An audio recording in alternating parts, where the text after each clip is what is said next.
Welcome back to Mr. J's retro toy reviews of Power Rangers RPM. And now we get to take a look at the Black and Green Rangers. Now the Black Ranger, he's got to be the most, shall we say, BA of them all. Second only to Adam. And the Green Ranger, while not as BA as Tommy or Cam, Ziggy's backstory is very noteworthy and definitely worthy of carrying the name Power Ranger or Ranger Series Operator, whatever. Here we have their Zords, the Black Wolf police car and the Green Shark police motorcycle, and a crocodile carrier truck. Now, in the Sentai, the croc was an alligator, the wolf was a German Shepherd, and the shark was an orca, which is why the tail, for some reason, does not spin around to go vertical like a shark, but is labeled a shark and is flat. That's supposed to be an orca.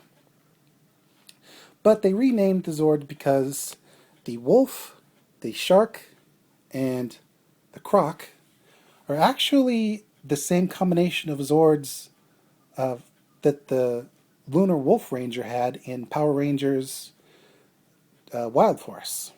So it's forgivable.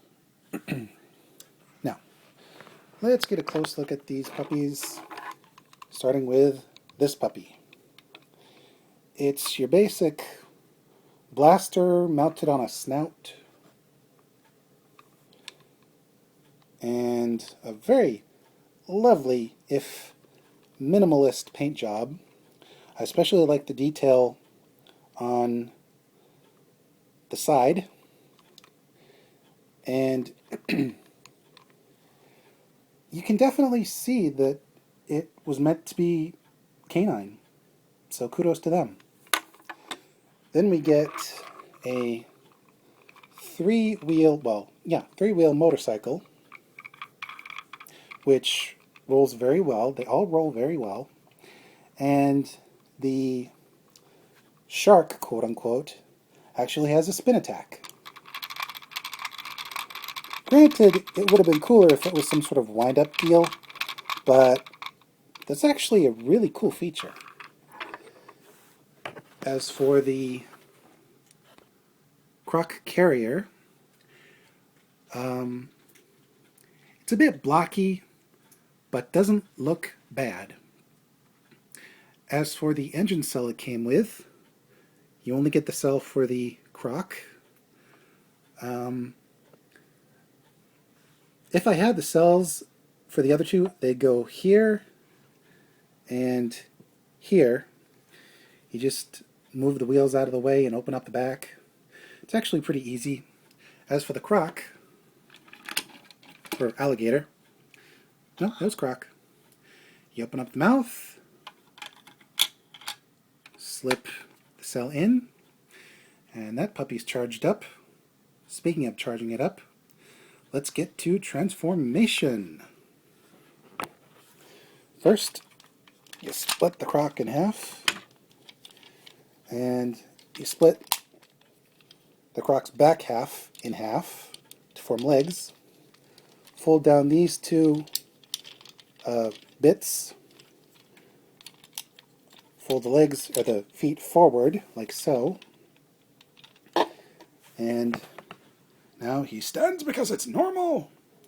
And before you ask, yes, the carrier can carry both the shark and the wolf. I just didn't show that because it's not really a friction fit. It just sits there. Although I think there might be some spots where it was supposed to tab into place, but that's not important. Okay, so you take this half, you remove the exhaust jets, which are also the Megazord's helmet, out of the back. You fold the crock down, and then you flip up. You flip up and rotate these parts, like so. Visible head syndrome, hi. And you connect. And two of the things just came off. Yeah, you gotta be really careful with these orange bits, because they're difficult to stay on but easy to pop back into place. Thankfully, none of it is permanent unless the hinges are actually broken. Anywho, now that you got them in mostly complete form, you take the wheels off the back of the Wolf, stick them on top of there, you pull the snout gun forward, and this loose bit is, I think, essential, or not intentional, because now he can do this.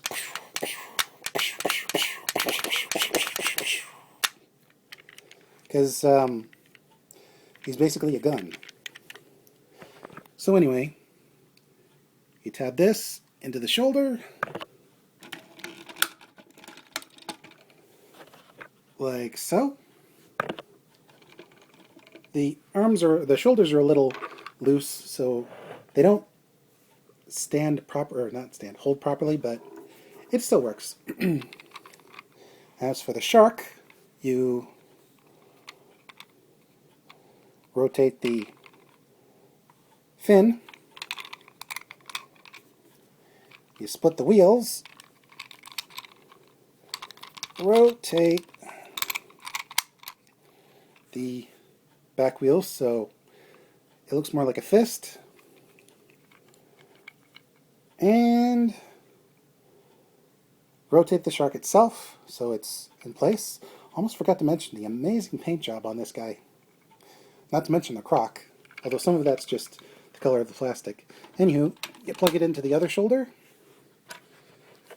You take the helmet, place it on top of here, and you have the Valvemax Megazord, which is a pretty decent look. The legs don't have much in the way of posability, but the arms, on the other hand, look really good. The shoulders have full 360, and the arms rotate in a way that you can pose into a very effective spin attack. Two-pronged attack. And the gator head can actually rotate up, although it doesn't hold in place, for the screen-accurate attack from the shell. Overall, this is a really decent Zord. This and the High Octane Megazord were part of a 2-pack, which I think were a Toys R Us exclusive. The dull gray plastic bits on both Megazords were replaced with a more chrome-esque plastic, including the sword on the other Megazord. And I am so glad I got the 2-pack, because this and the other one are far superior to the single packs. Overall, the screen accuracy of this Megazord is really good. I can't tell you how much I enjoy the quality that Bandai America put into these Zords.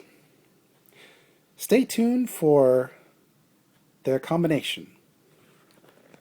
Here cometh the zenith.